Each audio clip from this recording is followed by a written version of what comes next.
pancen ora entuk lewat Gorisala matangkep. Aja sombong, aja umuk, kowe iso dadi wujuding dewa ingkang apahe raseksa. Ora wegah aku gegulung kaiwangan, ora wegah gegulung kaiwangan.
Sing langit kelap-kelapaton Al-Fatihah kunjuk Kiseno Nugroho. Bismillahirrahmanirrahim.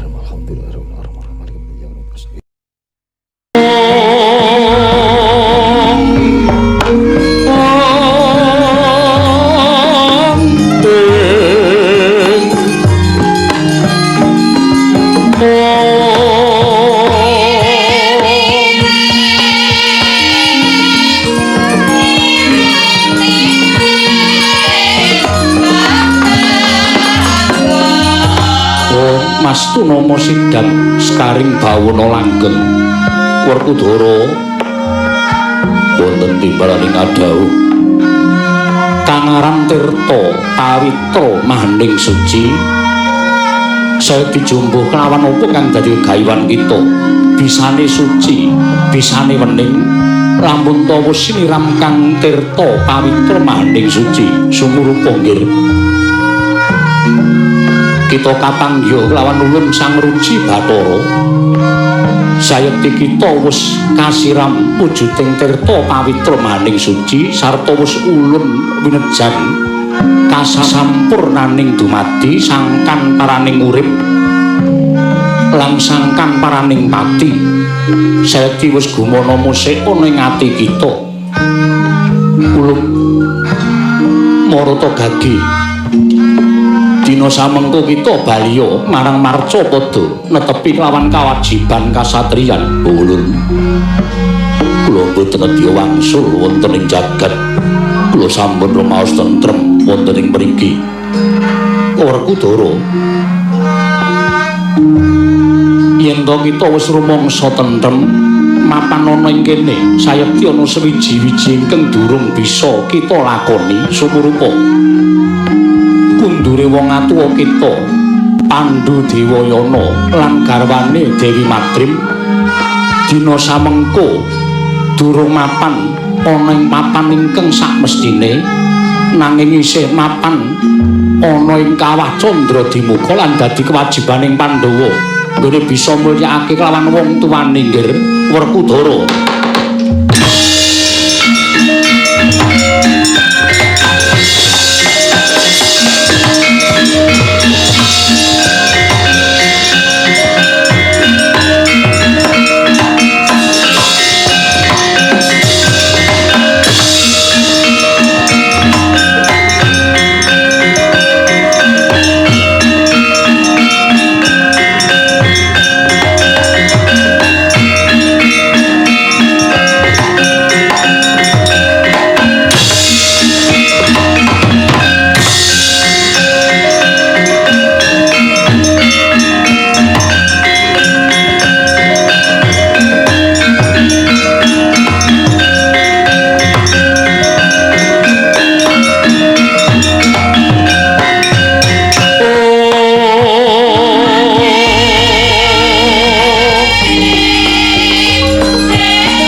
nanging pun Kakang Yayi Werkudara persasat kaya dene ngenteni silming palwa gabus kumambanging sila Kresna tumarata penggalih pun Kakang kaya ninggal jejabang ning tepining Balumbang timun siadi wis jedul saka telenging samudra Kakang Mas kados menapa risake manah kula daya-daya sumusul manjing telenging samudra. Wah barep kakangku kula aja sok nembe karo panguwasaning guruku ya kuwi Durna. Nyatane sarana nggonku percaya lawan dawuhing Guru Nadi wekasan apa ingkang tak upaya wis bisa kasembatan lan aku wis bisa ketemu lawan ingkang nitahake lawan aku wis bisa ketemu lawan dewaku ya kuwi Sang Ruci Bathara. Syukur Yayi yen to pancen kaya mengkono pun Kakang melu bungah pun Kakang melu bombong dene apa kang sira ulari sayekti dina samengko wis manunggal kelawan angganing sira Yayi Werkudara ya mung ana swiji-wiji ingkang dadi kaget ing atiku nalika aku matur karo Sang Ruci Bathara yen to aku ora bakal bali ning jagat mergo rasaku wis katrem rasaku wis ayem sarta rasaku wis tentrem manjing ana ing telenging samudra wanter ngendikaning Dewa Ruci ya dewaku ingkang paring dawuh isih ana kewajibaning Pandhawa ya kuwi ora kejaba mung nyuwargake lawan wong atuane awake dhewe Kanjeng Rama Prabu Pandhu Dewayana lan Babu Madrim ingkang ngendikane dina samengko isih mapan ana ing kawah Candradimuka. Mula barep kakangku niatku wis kambuh niatku wis manunggal aku ora bakal tentrem urip ning alam padhang yen durung bisa nyuwargake lawan wong tuaku. Mula dina iki aku njaluk pamit bakal mancing ana ing sumur Jalatundha ya kang winastan sumur tanpa dasar. Aku bakal madhep Brahmana aku madhep Pendhita Seksenana barep kakangku ora bakal jugar nggonku madhep Brahmana yen durung bisa nyuwargake lawan wong tuaku netepi darmaning anak lawan wong tuwa. Aku bakal nganggo parab Resi Bima Paksa ya Resi Alit Jawa.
Moyo-moyo jagat kulon dudu soroting Sang Hyang Surya Candra Daru nanging tuhu kono gumlaring Kayiwangan Suralaya ya jungkring Saloka ya paku jamur Kataliwarna.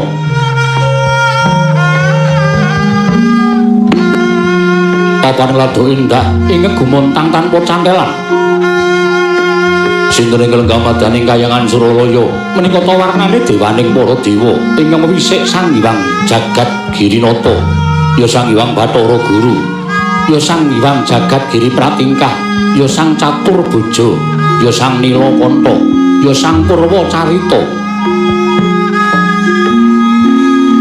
Bersaju lenggah madaning Silakanda waru binangun sineba sangganing para dewa, para dewi, para hapsara hapsari menggambar melabar yaya samudra datan potepi parandri datan wonten ing cinaket lenggahing Sang Hyang Pikulun Bathara Guru kejawi kami tuwaning kayiwangan dewa ing sithik pangudal-udal Sang Hyang Pikulun Narada ya Sang Narada Resi ya Sang Narada Dadi ya Sang Resi Kanika Putra dadi guru penggaling Sang Hyang Pikulun Bathara Guru mulaksanipun diwaning panggodha pangrencana nenggih Sang Pandya Bathari Durga sigra dinawi nyaket katingal wedharing pangandika Sang Hyang Jagat Giri Prati ingkang dereng kababaring lisan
ingkang Guswitarum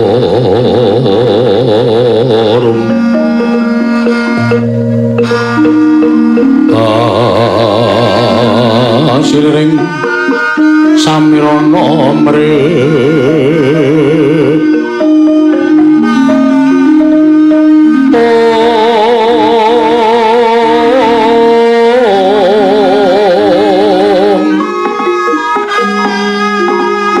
sekar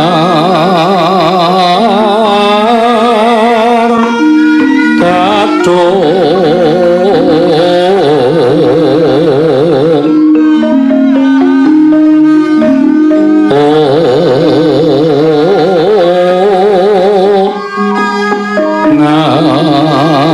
ngas kandanya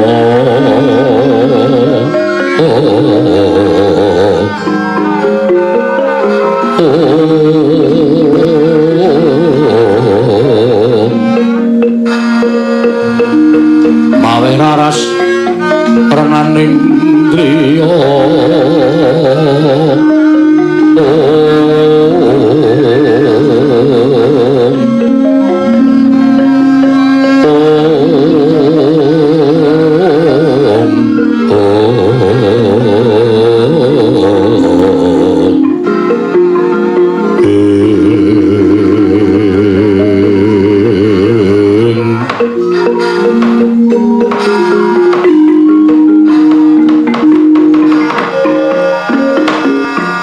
Mastu nama sidam sekaring bawuna langgeng Kakang Narada Kakang Resi Kanika Putra amerkentang warudaya Pak Pakpong Mbok Bolong kali cedhe sapa sing gawe lha Pak dawuh menapa Di milanipun kayiwangan katingal benter krana wonten sowanipun titah Pujangkara nadyan menika ganeping jawata nanging kayiwanganipun mapan wonten ing jagat inggih menika pun permoni ingkang sowan ngabyantura ngersanipun ingkang rayipun Manikmaya Kakang. Dalah.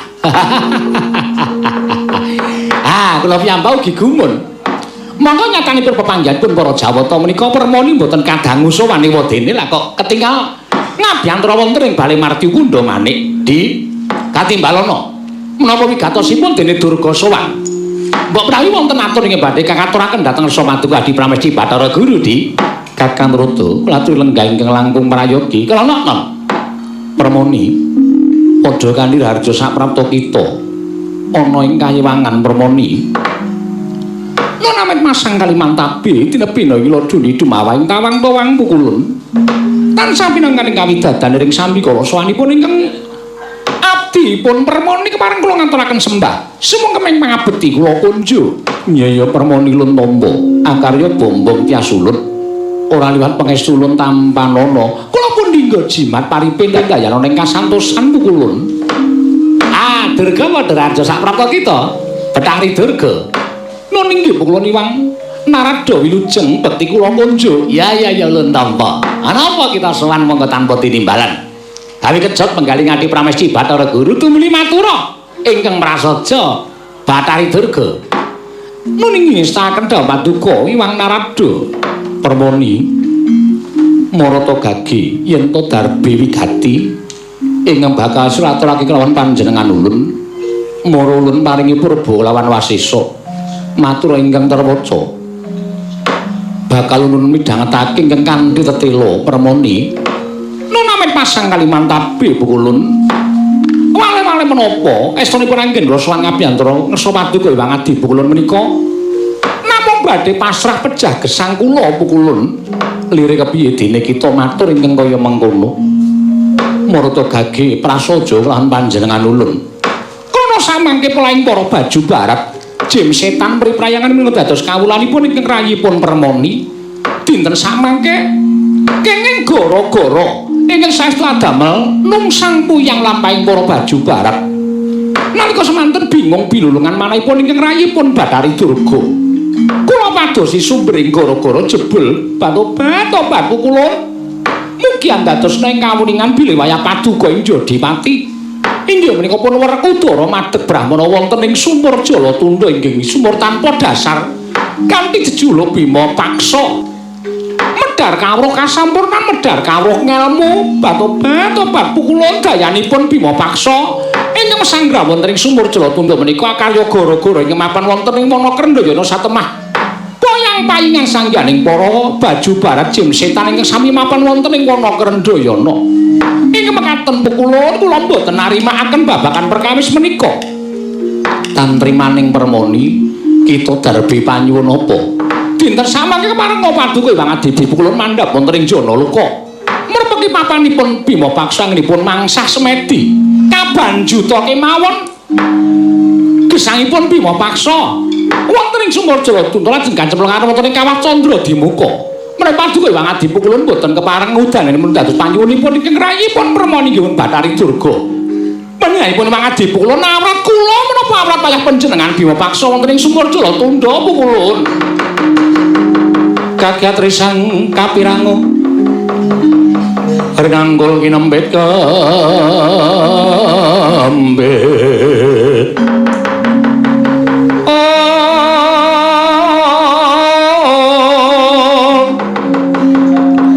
Sang reknaning bawana ya si tukang walang ati ya si tukang kutu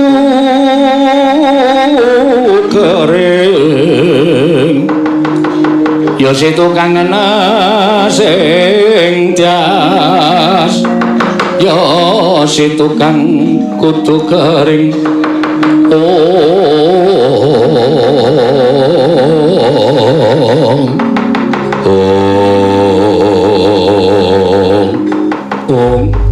Bilahing Mas Tunama sidam sekaring bawana langgeng.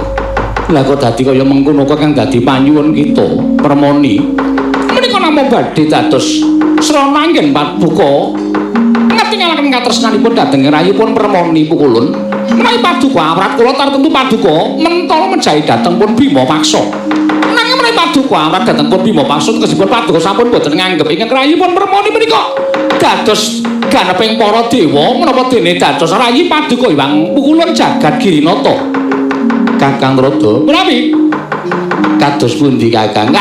Kedadipun petang lho Di sampun ngantos kesusu mangke ndak keseluruh dalan ingkang klintu mboten prayoga kedadosanipun. Cobi ratri menggalih.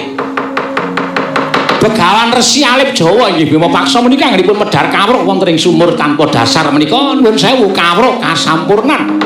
Sangkan paraning dumadi menika tumrap kula sae tumraping para titah. Menawi panjenengan mituruti menawi dados pamontahipun ingkang rayipun Permoni menika mangke panjenengan badhe kalepatan. Ha ing ngatasi ana pendhita medhar kawruh ngelmu sing becik kok panjenengan malah dipun banjut dipun lebetaken wonten Kacandra Dewi menika nuwun sewu. Nuwun sewu. Menapa sampun satrepipun wong bener kok malah disalahke sing salah malah dibenerke menika mangke wah jagat menika dados menceng mboten kanten-kantenan. Inggih Kakang inggih. Mila kedadipun penggalih. Sampun ngantos kesusu iku pitados Permoni menika ganeping para dewa. Permoni menika ganeping para Jawata nadyan piyambakipun menika dados dewaning panggoda pangrencana. Kula ya percaya nek Permoni menika nuwun sewu tilase panjenengan kula ya percaya. Ning aja dumeh tilas kok dituruti menika wah menika mboten prayogi napa meneh Permoni sanika temudi-mudi beto kanopi. Kanopi menapa pula kaya radang. Wis ora ngerti kowe kok. Ha iso ngeyuk wong 5 kaya Kakang Narada. Kuwi sampun ngantos sembrono. Kula mboten sembrono. Menika kula matur menapa wontenipun panjenengan niku keadaanipun sok mangro tingalipun menawi Durga sowan monggo wis ketok Durga anggere sowan wah le pupuran mero-mero. Le bengesan nganti abange kaya ngemah-emah dong jati. Monggo lek nganggo kesemekan nganggo kemben diunjuk-unjukke kados ngaten menika men supaya iso mamet prana dhateng kali Paduka Adi Pramsi Bathara Guru menika mboten sae kedadosanipun, mboten sae Di. Inggih Kakang Narada. Manah kula tumunten bingung Kakang Narada. Ah sampun ngantos bingung panjenengan menika dewaning para dewa, kudu duwe jati diri. Nek ora ya ora, nek iya ya iya ngoten lho. Permoni aku ora iso mudhani dadi panjaluk kita. Ngono wis rampung kok dadak menika bingung. Sampun to? Panjenengan menika anggenipun Mas paosaken sampun ngantos ngandhap-ngandhap, nek ngandhap-ngandhap saya goreh. Tumuli panjenengan badhe mboten kanten-kantenan. Tobat pukulan Rai Paduka mboten kemareng ngudani panuwunipun ingkang rayipun Bathari Durga. Rai Paduka mboten mentala menjahi dhateng kula pukulan kula badhe mancing telenge Kacandra Dewa.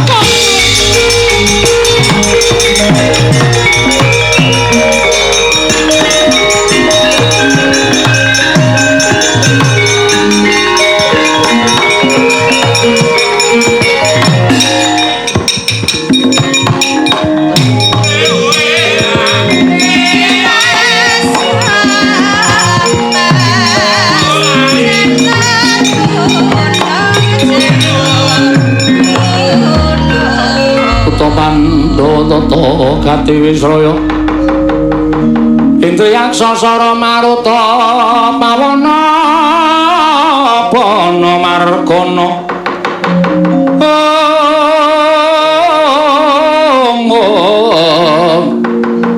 Samirana lan Warayang Wisikan Magulingan 5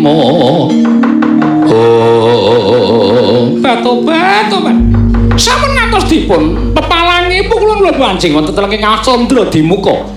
Aja Permoni aja. Ulun isih ngeman kelawan kita. Apa kang dadi panyuwun kita mesine ulun bakal ngudaneni. Lah, rak tenan ta. Ning diagar-agari sing wedok arep nyemplung sumure kok njen. Luro atine terus luluh. Lah wis ora apa menika namun boten dados dewaning para dewa. Kakang Narada panjenengan kendel kemawon kula ingkang gadahi pangawas wonten ing kayiwangan kula ingkang menang anjenengipun dhateng kawontenanipun kayangan. Lah iki monggo ning kula nuwun sewu lho menawi panjenengan ngudaneni menawa dados pamunuripun Durga. Nek ana apa-apa Narada ora melu nggarap. Tegese tunggak waru tunggak kathah. Menapa menika Kakang? Ha iki namung tunggak. Tegesipun menapa tunggak waru tunggak dadak menika Narada ora melu nggarap ora melu-melu nek ana perkara mang tanggung dhewe. Permoni kula wonten paring adhawuh ulun paringi ngampil Cis Trisula ulun boya bakal mentala gawe pepati tumraping Resi Alip Jawa ing mapan ning sumur tanpa dasar ya sumur Jalatundha. Nanging kita ulun paringi pusaka kita dhewe ingkang kudu mateni kelawan Resi Bima Paksa kang mapan ning sumur Jalatundha. Tobat ngaturaken panuwun ingkang tanpa pepindhan pukulun. Kula kinten Bima Paksa mboten badhe kawagang nadhahi kekiyatanipun Cis Trisula kagungan paduka pusaka pukulun. pagebat kita tampani kita mudhuna ning jagat. Kula nyuwun pamit madal pasilan sing ati-ati aja kaya bocah cilik Bathari Durga.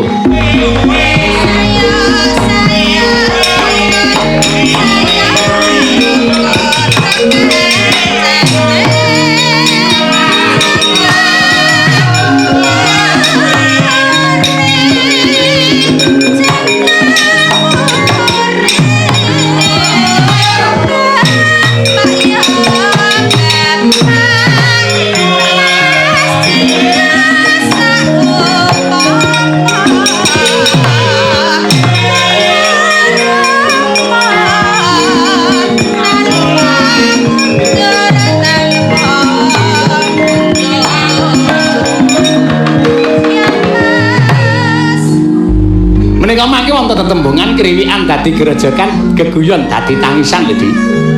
Nuwun sewu. Sampun dipun ngertosi bilih ing dados pandhita wonten ing Sumur Jalatundha menika pun Werkudara. Menawi ngantos Werkudara menika mangke dipun pecah dening pusaka paduka ing dipun asta dening pun Bathari Durga inggih menika Cistri Sula. Menika mangke perkara cilik dadi gedhe.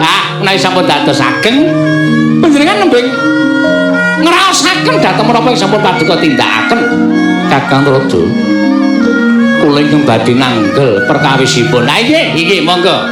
Ning sampun ngantos kula dipun tumut-tumutaken kula boten badhe tumut-tumut perkawis menika. Monggo dipun titip priksa kawontenanipun jagat Kakang Resi Narada. Sikrapa kang tumingal perang campo samya madali lir kate dwileting kota janyangkung mangun sang niti benjang sang aji mije atinya ngedali wus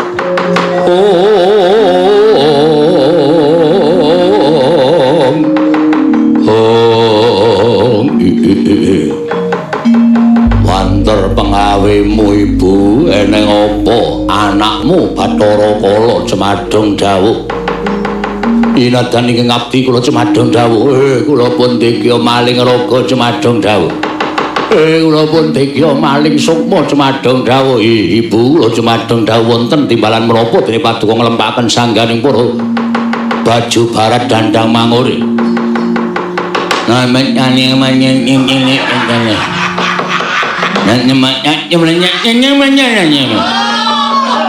Patobat-ku ya apa omong apa kuwi Kanjeng Ibu kula Cemadong dawuh ngaten Pandya Bathari patobat aku dhewe ora adoh sing ngerti ya mung kanca-kancane cedhak inggih menawi mangke menika rayi kula nyadong dawuh kula ingkang badhe translate patobat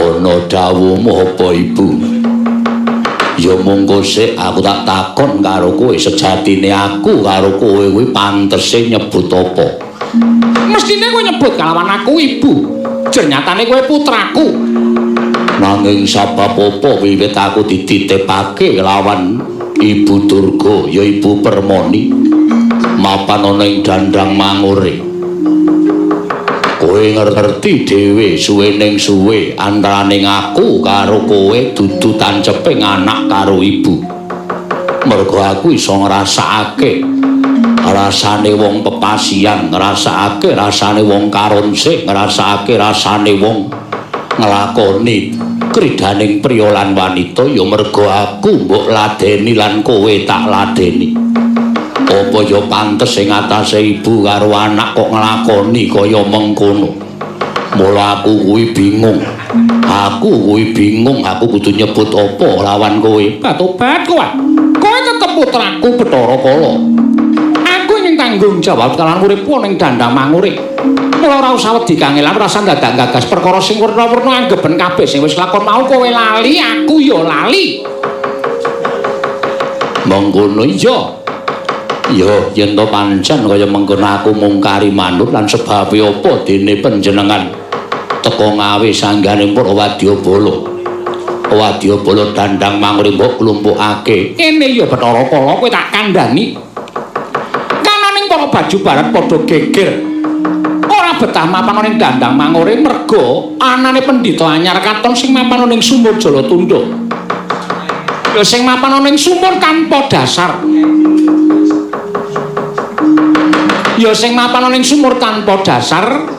Ingkang peparap Begaman Bima Paksa. Ya pancen bener mengkono. Aku dhewe ngerti. Aku dhewe wis ngerti Bima Paksa. Dina samengko Bima Paksa bakal tekaning pati. Dina samengko Bima Paksa bakal tekaning pati wonten ingkang kajibah mateni kalawan Bima Paksa ya Resi Alip Jawa mau kowe Kala. Aku sing kudu mateni. Iya pancen mengkono. Sing gedhe pangapuramu yen to aku ora saguh. Lire piye kok ora saguh? Mergo aku ngerti Bima Paksa kuwi panenggahing Pandhawa ya kuwi si Werkudara. Cetha yen to kowe ngerti kuwi Werkudara tegese malah kowe kudune seneng mergo Pandhawa kuwi bocah Sukerta ingkang wajib dadi panganmu. Nanging sabab apa kowe mateni Bima Paksa kok ora saguh? Mongko kowe ngerti nek kuwi Werkudara. Mergo aku wis ngerti wis bola-bali aku mbudidaya gawe pati ning Pandhawa. Parandene cabar bar gagar wigar kenantuk karya. Mula tinimbangane aku kewirangan luwung aku ora saguh. Yen kowe ora saguh mateni Resi Alip Jawa, tegese kowe bakal luwih selawase. Mongko ngerti ya. Ujaring para pinter, ujaring para brahmana, yen kowe kelakon mangan para Pandhawa, yen kowe kelakon mangan para Pandhawa, kowe bakal wareg selawase Bathara Kala, wareg selawase. Perkara wareg selawase aku ngerti nanging angel nggone bakal gawe patining Resi Alip Jawa ya Resi Bima Paksa. Mula yen pancen biyung kepengin gawe patine Bima Paksa kono lakonana dhewe. Nang yen ana apa-apane aku ora tanggung jawab mergo aku ngerti kekuataning Pandhawa. Luwe-luwe Pandhawa diayomi karo sing jeneng Semar Badranaya. Mergo Semar kuwi sawijining manungsa ning alam padhang ana ing jagat kene ingkang kawasa isa maca raja sing eneng gigirku. Mula aku prasaja yen to aku gila yen to karo Semar Badranaya. Tobat Bathara Kala, Bathara Kala. Aku wani utusan lawan kowe mergo kowe bakal tak kanteni pusaka. Aku wani utusan lawan kowe mergo kowe bakal tak kanteni pusaka ya kuwi pusakane Sang Hyang Jagat Girinata kang wujud Cestrisula ing kekuatane kang gila-gila. Lho, apa Ibu Bathari wis ngasta? Marata gage samang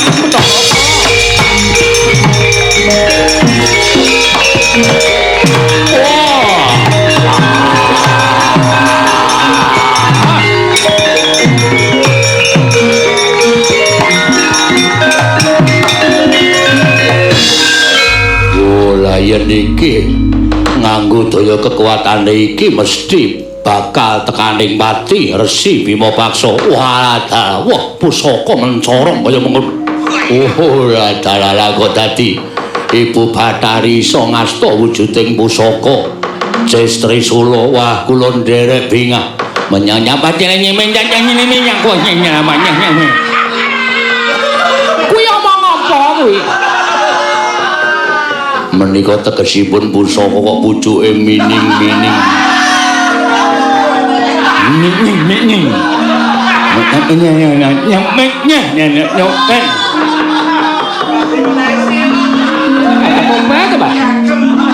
Sesuk menene ana Wadyabala Dandang Manguri sing omongane ora cetha kaya ngono dideplok ndase wae. Marai bingung, marai mumet. Namanya namanya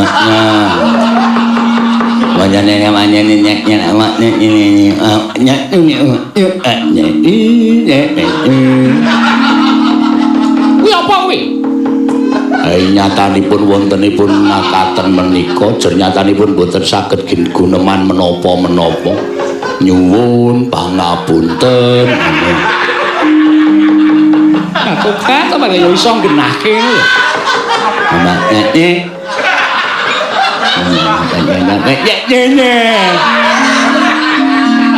Apa kuwi?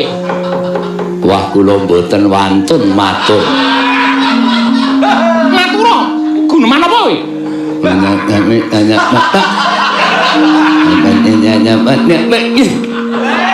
Matura, ora matur tak pakai Nuwun sewu sampun duka.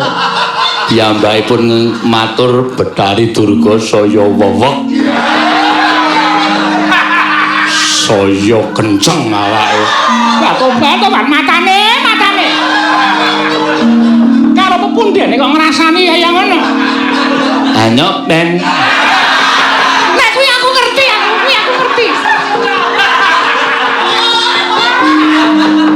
Tobat.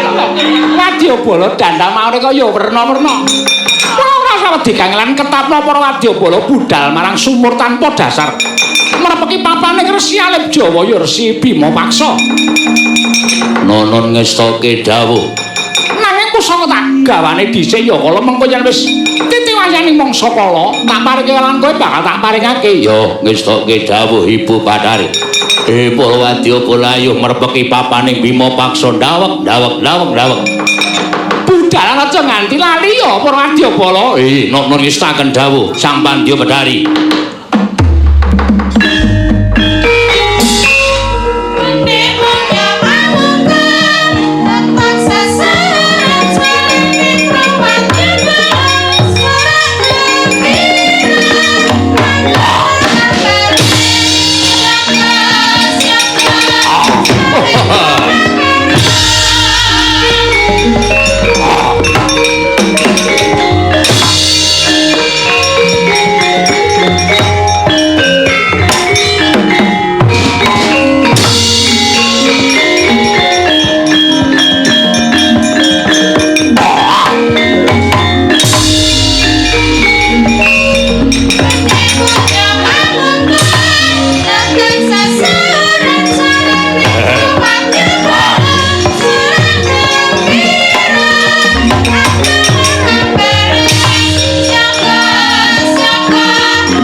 lan tak laku ning Prawadyabala.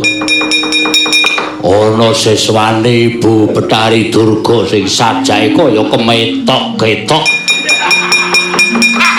Kudune aku sing tancep lah kok dadi kono sing malang kerik capeng kaya wis menang-menangan.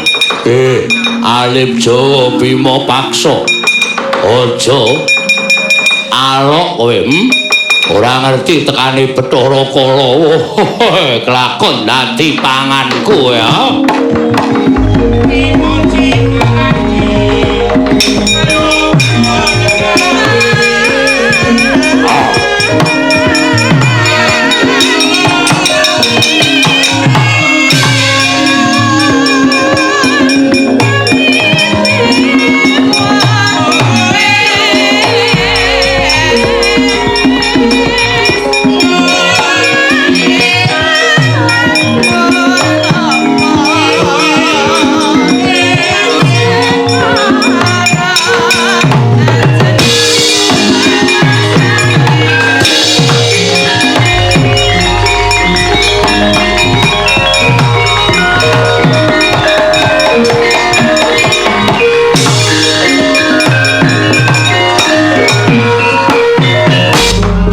Koten prayitna semuriris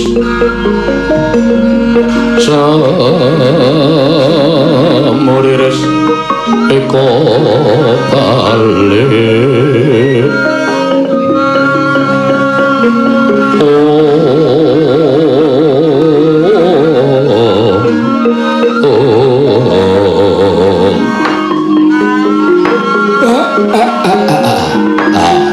kekuk sadulita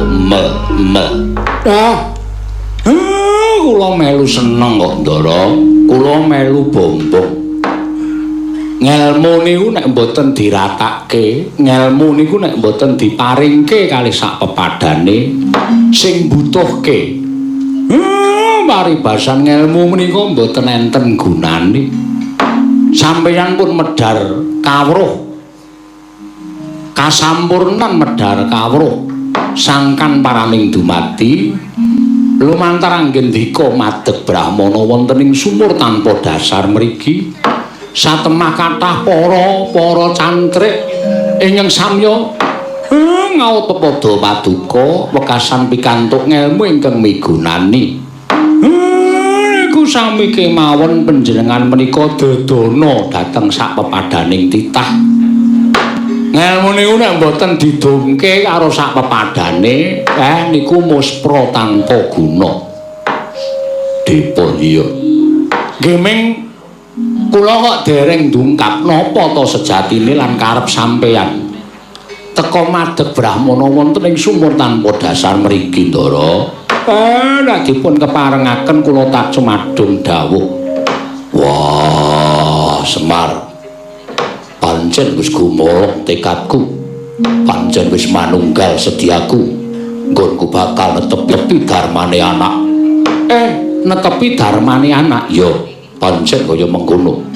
Aku wis nyuwun idi parilaing punta kakangku Janaka bodine kembar. Ndak jaluk supaya ngawat-awati nggonku madhep Brahmana ana ing sumur tanpa dasar ingkang wigati supaya kelakon penjangkaku. Kanthi sarana aku nglakoni tapa kaya mengkene mesti dewa-dewa bakal ngerteni lenggahe Sang Bima paksa ya Sang Alip Jawa mapan ana ing sumur tanpa dasar kene Semar Badranaya.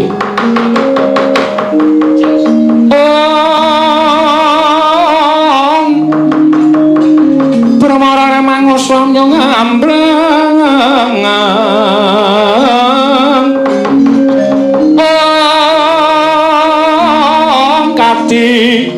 karunaning kasose yen aneng marga malalat tumiring Sang Kanda Wastratmaja long lalu mangulati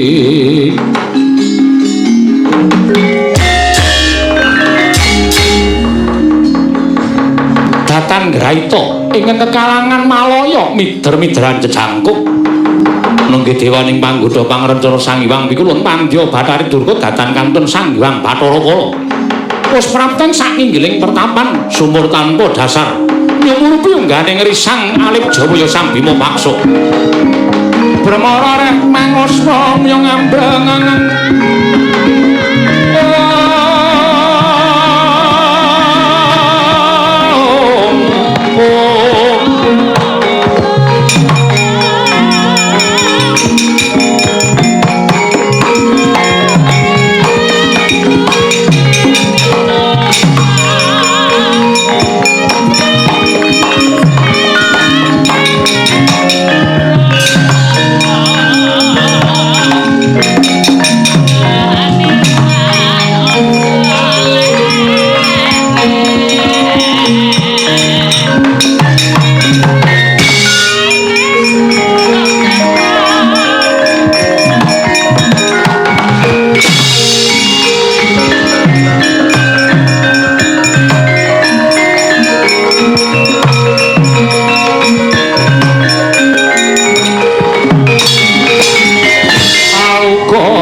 kita leno teng gitung katung kader ngamomong memangun manah rahayu batobat kala ana dawuh apa biyung jeger kaya tugu Sinokarta ora mobah ora musik wangune ora weruh kelaman rawuh ning pertapan sumur tanpa dasar keparenge biyung tak corone nganggo cis Trisula mestine Bima Paksa ora bakal kuwagang nampa kekuwataning Cis Jaludurya Cis Trisula.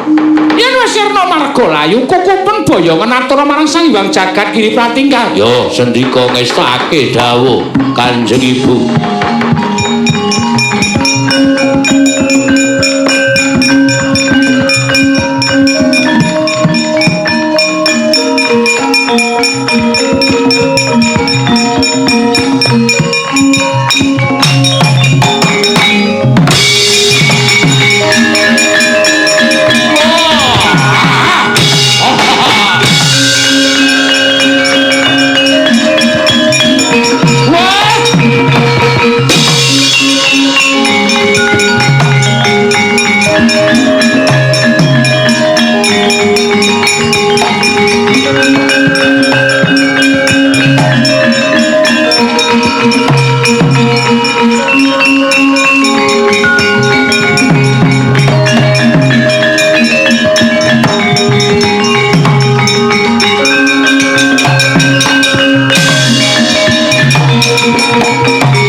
Kanjeng langit kelap-lapaton lir kincanging risang mawe gandrung ana kawan petruk mlayu-mlayu ya gene ngaturaken ketiwasan Ndara sekawit kula sowan ngersanipun penemban Alip Jaya penemban Bima Paksa dumadakan boten kanthi kanyono-nyono wonten tiyang ingkang tumindak boten samesipun kalian Sang Tapa penemban Bima Paksa wekasan ingkang ngerayi dawah kalenggak dipun boyong regemeng cemeng wujudipun Pak kowe sing kudu ngerti Pak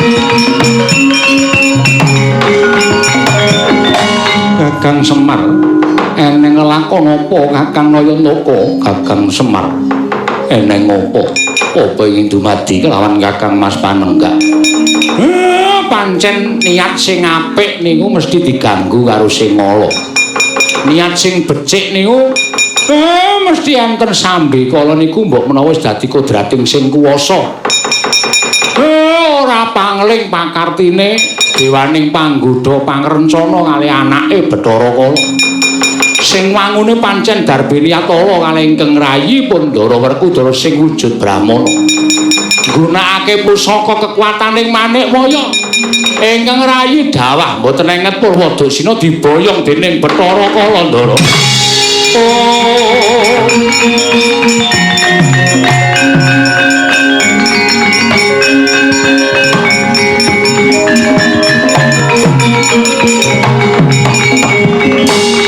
Kakang Nayantaka mongko Yayi Werkudara nggone madhet Brahmana Darbiniyat ya kuwi bakal nentremake Kanjeng Rama lan Kanjeng Ibu ngemapan ana ing alam pamancep. Apa ya ora bakal lakon panjangkane adiku Jodipati. Terus pripun, Ndara? Ora bakal laku keri. Nedya dak bujung lakuning Bathara Kala lan Bathari Durga. Tumuju menyang endi Kakang Nayantaka? Nggih merga didombani kali Manikmaya mestine nggih teng Suralaya. Yen pancen kaya mengkono aku nang bakal munggah ning Suralaya.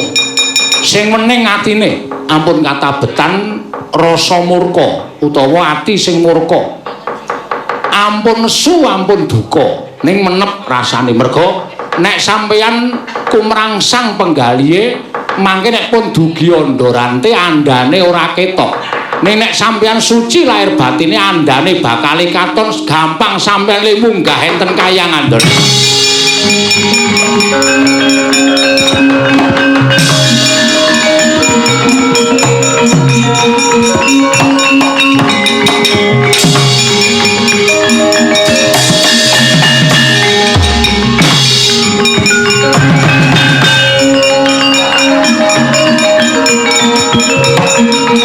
Mundur terus.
Semobang mangaruna katinetrane nganggo rapo sabdaning kukiloring kanigara saketer kene donganing kunglir wuwu sing pene panca boten pangling pukulune semaya ingkang rawuhe boten pangling pukulune semaya ingkang rawuh. Cingkara bala upata pancen bener. Aku tak takon karo kowe kaya Jagara. Apa iki mau mentas eneng dewa sing liwat kene sing boyong titah? Nyuwun pangapunten kula mboten ngertos. Nyuwun pangapunten kula mboten ngertos. Kowe Jagara. Kowe Jagara. Kowe ganeping dewa nadyan mung jaga Karisila matangkep ning nek goro wah tetelehmu dadi dewa. Sing digawa dening dewa mau ya kuwi bendaraku. Bendaraku sing wujud Brahmana. Kowe ngaku apa ora? Nyuwun pangapunten kula mboten ngertos. Nyuwun pangapunten pukulun kula mboten ngertos. Lah pancen kowe kandhan-kandhanane angel. Ya nek pancen kowe ora ngerti saiki aku njaluk lilamu ndaraku loro iki men mlebu ke Karisila matangkep ben iso sowan ning Bali Martiku ndomane sowan Sang Hyang Jagat Girinata. Nyuwun pangapunten mboten sadengah titah kenging liwat Karisila matangkep mboten sadengah titah kenging liwat Karisila matangkep. Nadyan menika momonganipun pukulune semaya kedah wangsul mboten kenging mlebet wonten ing kayuwangan. Mboten kenging mlebet wonten ing kayuwangan. Dadi ra entuk kula ingkang badhe ngunduraken Puntadewa lan Arjuna. Nek wong loro iki engko do nesu aku ora tanggung jawab lho.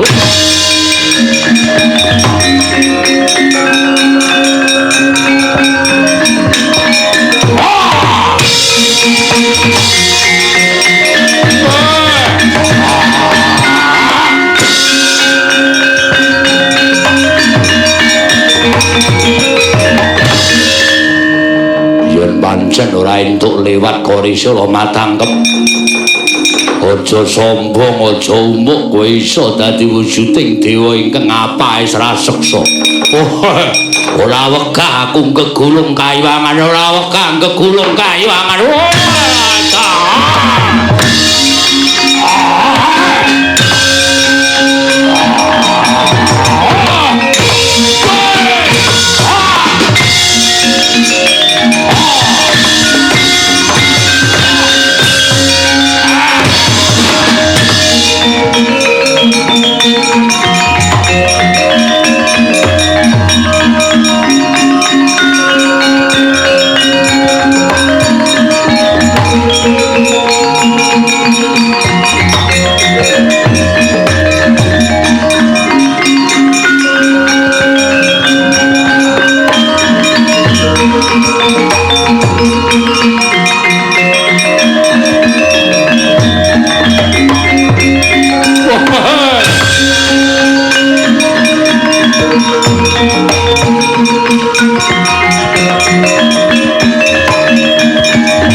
Sing langit kelap-kelapaton lir kincanging risang mawe gandrung kaki guru aku sing sowan atuh Pak kulon kula ing Abiyantara Durga lan Kala ngaturake kuwandaning Bima Paksa ya alim Jawa ing mapan ana ing sumur Jalatundha ya pancen mengkono. Gandeng iki genepe Pandhawa dumadi saka Siwerkudara mulai entuk ora entuk dina iki dadi panganku jernyatane Werkudara kuwi dadi bocah Sukerta menawi kepareng dados tedhanipun putra Paduka pun Bathara Kala Durga pusaka Cistrisura ulun suwun Kala lan Bathari Durga enten ana ngrepat kepanasan ulun bakal ndangu kelawan Siwerkudara luwih dhisik monggo yen sawise ulun ndangu kelawan si Bima Paksa ya Begawan Alip Jawa iki yen wis purna nggon ulun ndangu ulun pasrahke kelawan jeneng kita wah dalange stoke dawuh kaki saken dawuh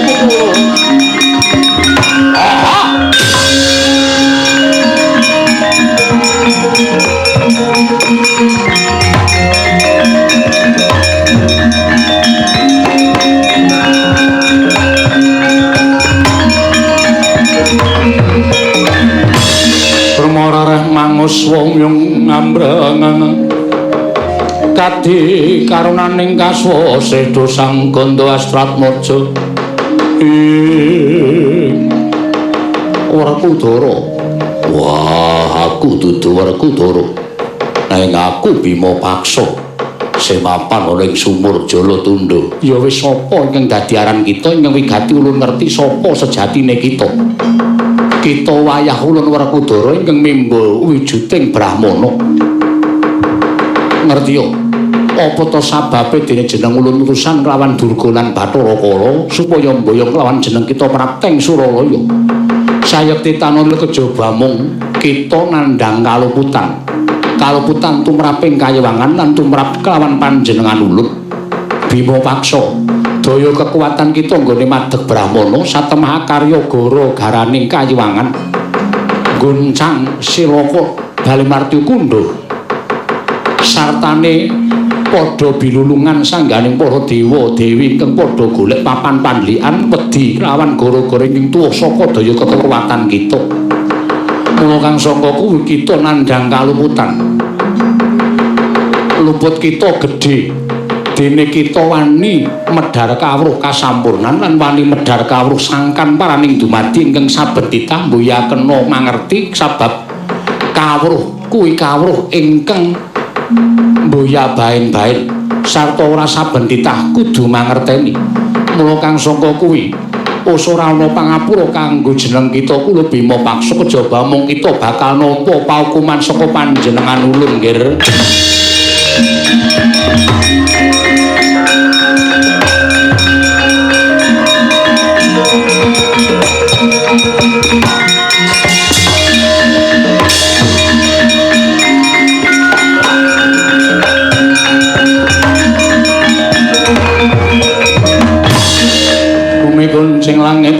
waton lerekin sanging risang mawe gandrum Dewas kebenaran yen pancen kaki guru bakal matrapi paukuman kelawan aku mula kaki aku enono paukuman kita ikhlas ora ikhlas sebab apa wah pancen kuwi sing dadi pengajaping atiku lire piye dene kita matur kaya mengkono ora bakal tak blakake mergo iki perkaraku kowe ora perlu ngerti marang perkaraku panjenengan dewa kena ngopo dadak takon legetaning atine Werkudara ing mestine kowe bisa maca lawan mubah musik ing atiku nanging sabab apa guru kakekku ora ngerti marang legetaning atine Werkudara yen ngono dina iki diwane lagi kesasapan watak angkara budi candala Werkudara saya pumawani kita lan panjenengan ulun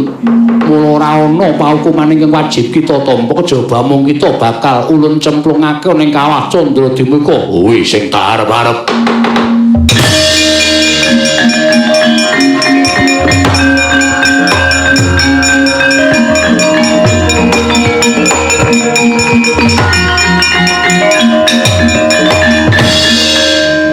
kita ikhlas lawan pamati kita ora ikhlas sebab apa yen pancen kita ikhlas dina samengko Iwang Pikulun Bathara Yana Madipati bakal nuntun kita prapteng kawah Candradimika ora sas dadak dituntun ora sas dadak didudui lelaan ora tak golekane kawah Candradimika yen wis ketemu aku tak nyemplung ning kawah Candradimika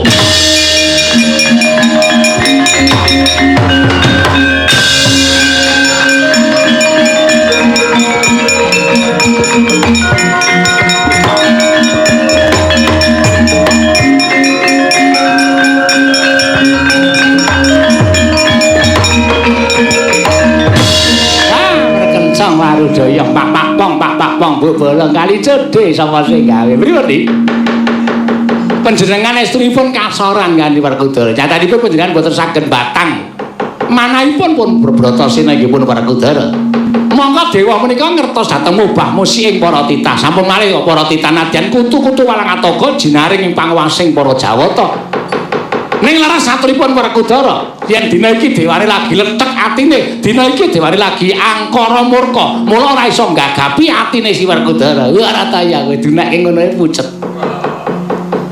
inggih Kakak iya pripun nanging nyatanipun sak mangke sampun kasembadan panyuwunipun Bathari Durga nadyan sak mangke Werkudara mboten dados tedhanipun Kala lan Durga tetep Werkudara sirna margalayu sing kandha sinten lakonipun dereng rampung dumugi semanten lho Di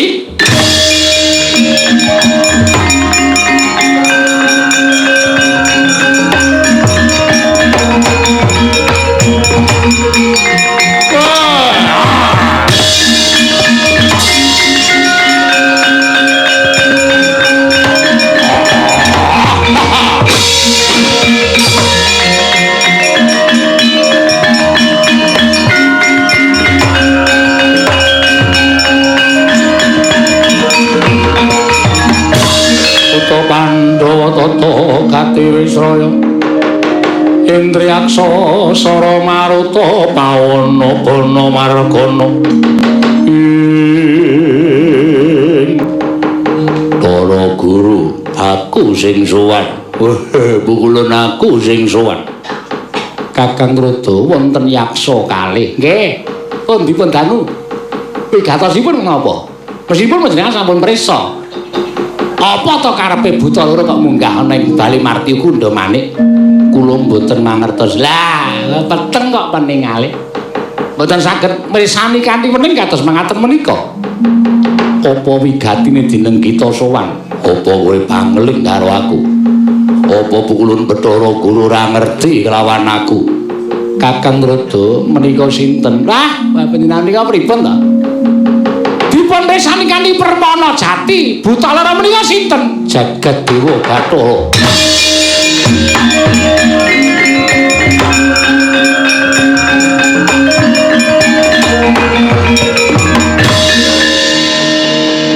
Dewa lan Arjuna salin wujud yaksa semono gedene niat kita kepiye nggih marga matur marang panjenengan ulun Pandhawa 5 ora bakal bisa pisah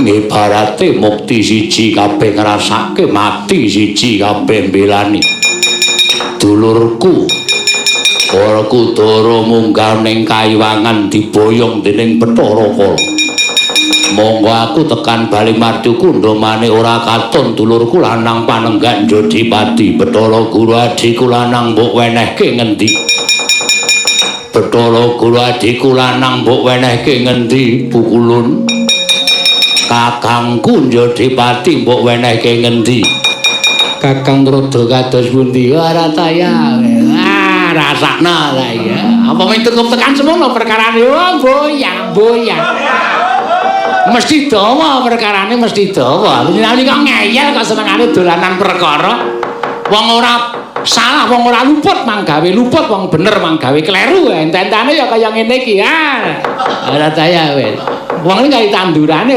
ala ya bakal tukule ora becik nek tandurane apik tukule ya bakal murakapi niki lho buktine kaya ngeten iki kula kedah pripun prasaja mawon prasaja nek jujur niku penak kok malah enteng hukumane kok nek sampeyan niku menggak-menggok ngalor ngidul wis ora ketemu nggone malah wah mangke hukumane saya abot pun jujur mawon Tuntadewa nggih Bima Paksa alit Jawa Pandhita Sumur Jalatunda ulun cemplungake ning Kawah Candra Dimuka wah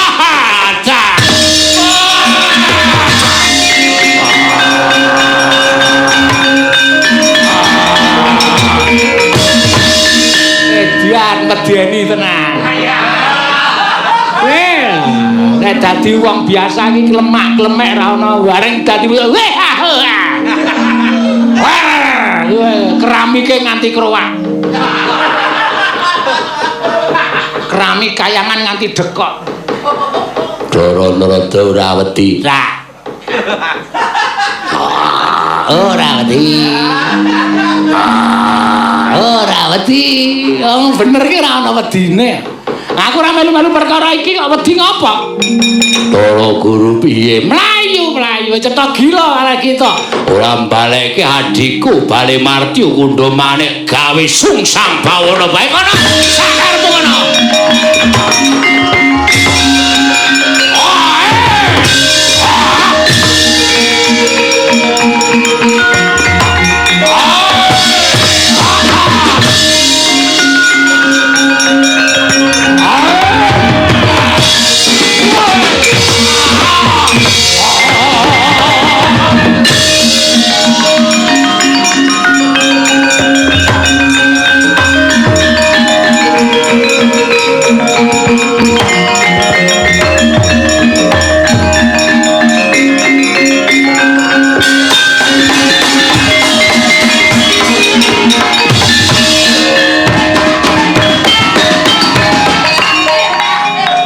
Kakang Raja kayangan risak kok sajaipun malah remen mawon.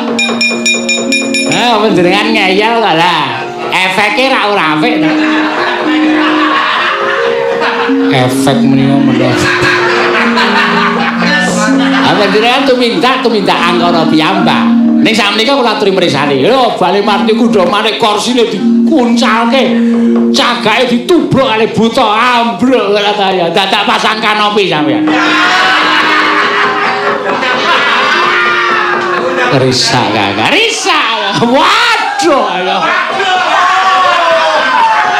Apa jenengan ngeyel kok kandan-kandanane? Nggih kae nggih. Kula kedah kados pundi kae. Panjenengan Adi Guru kula aturi merpeki yaksa menika jujur kemawon. Kula sampun jujur Kakang. Panjenengan mlebet wonten ing Kawah Candra Dimuka. Nek iso ora iso ngentaske Werkudara kanthi slamet kula ora tanggung perkarane kok, Di.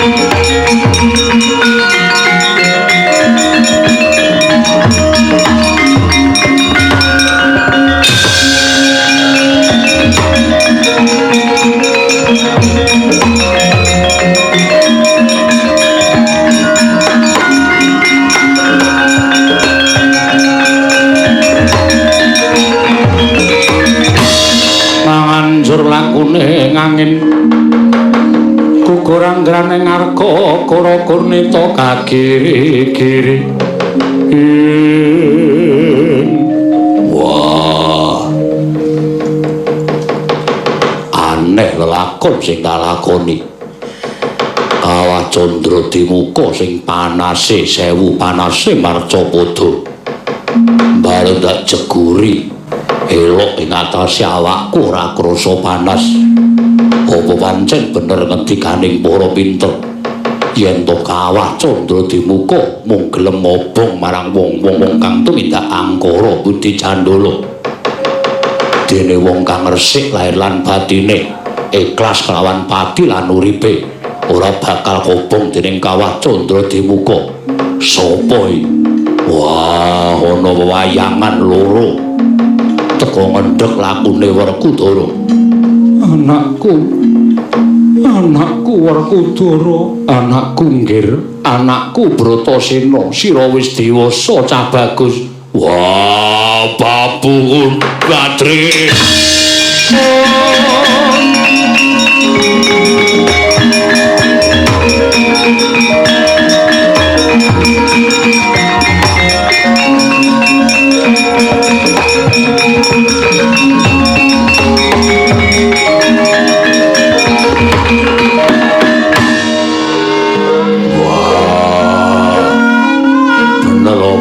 Ngendikake dene Pandhu bapakku lan Babu Madrim sing mapan ana ing kawah.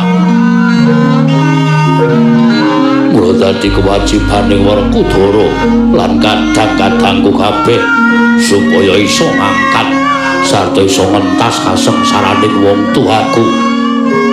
Ning caraku kudu piye? Piye laku sing kudu tak lakoni supaya Bapak Pandhu lan Babu Madrim enggal mentas saka papan kene.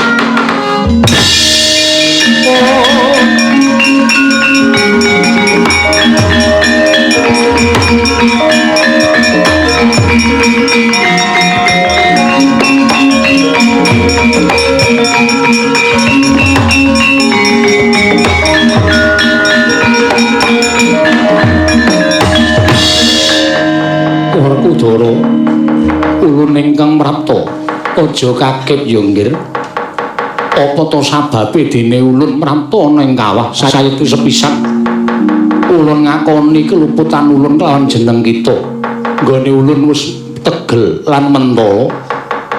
Mboyong kita saka sumur Jalatindha mrapting Kayiwangan yekti bakal ulun patrapi pidana. Mongko saknyatane kita mboya luput.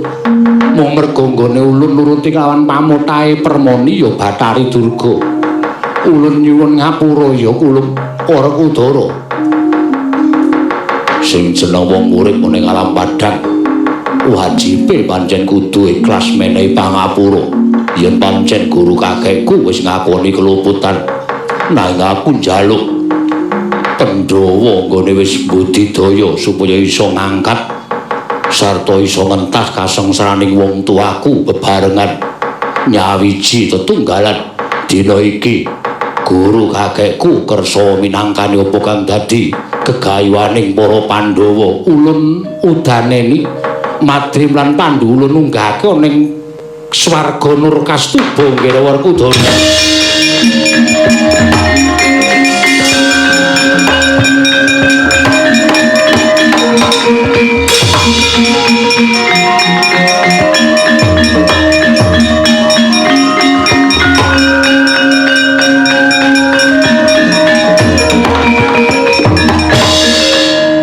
Maturke panuwun ingkang tanpa pepindhan. Iki dudu pambudidayaku dhewe nanging pambudidayaning para Pandhawa. Kadang kita Puntadewa lan Janaka wujud yaksa ngamuk ana ing bale Martukundha. Ndakno kamurkaning Puntadewa lan kadang kita Arjuna. Wah, ya mesta kowe dawuh.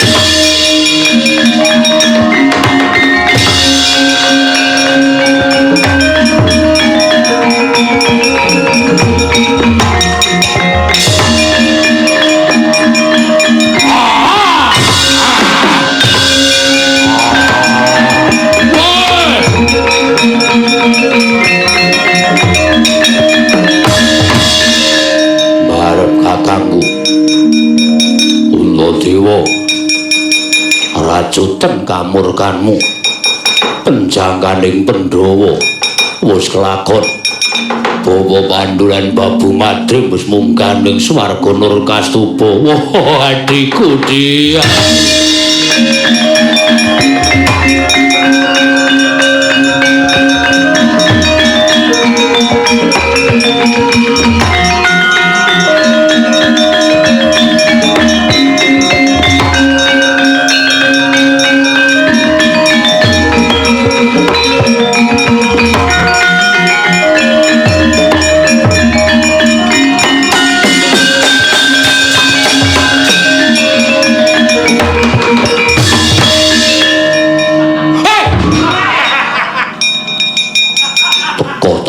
Lungguh nang tengah. Weh, sing jembar dengkulmu mlocot. Syukur Ndara, syukur. Sampeyan pun iso netepi darmaning putra ingkang ngabekti dhateng tiyang sepuh. Iya, Kakang Semar. Wah. Mangkondur teng negari Ngamarta kala kalih Durga kula taksih ngurusi ampun kuwatir. Ayo Puntadewa, januk tak gendong.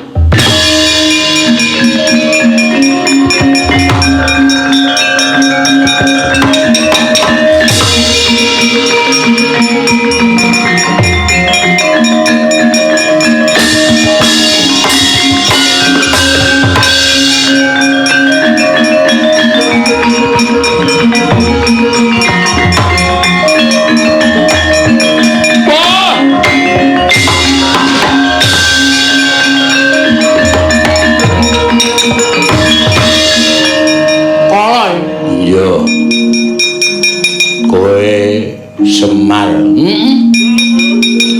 Arep ngopo? Mangan Bima Paksa. Weh, wis entek. Lho. Bar didongani terus didum. Wis didum wong sak RT. Weh, aja sembrono Bali ora.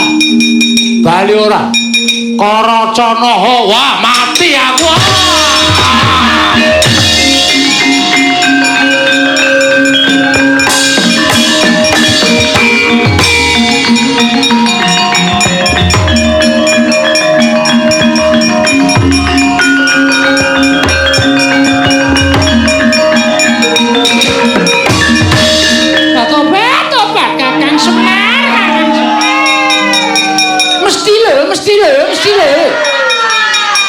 Anggere ketemu Kakang Semar, sapa-sapa mesti kendang, sapa-sapa mesti kalah. Arep ngopo? Belani anakmu piye? Hah? Belani anakmu apa piye?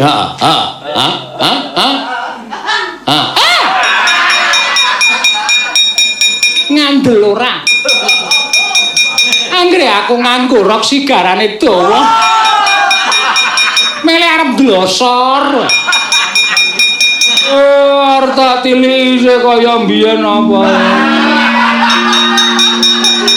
Ora urusan. Ayo aku njaluk Bima Paksa.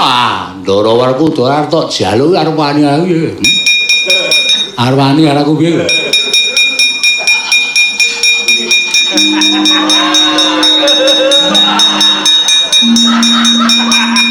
Arep wani aku. Heh? Lakon mati derek. Iki lho. Iki kowe.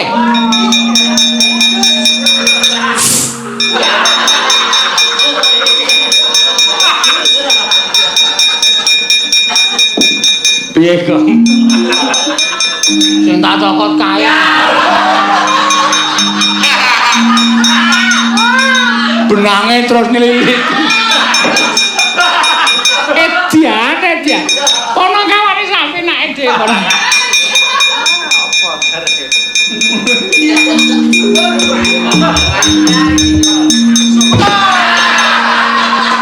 Setan. Iki nek ora tak jagani anak-anakku garep kurang ajar.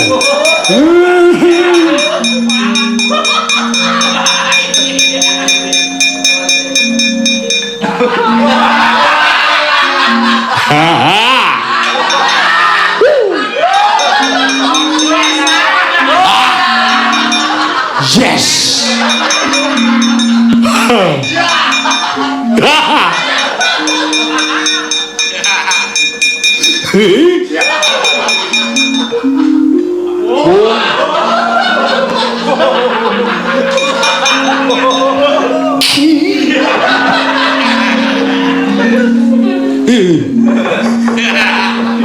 Mari nganti. Ayo bali. Wis liwat 2 menit bali ayo bali. Mengko ndak kancane do nesu. Wis jam bubar kok isih arep menuju wae. Nyuwun mameh bali kono bali. Kok bocah.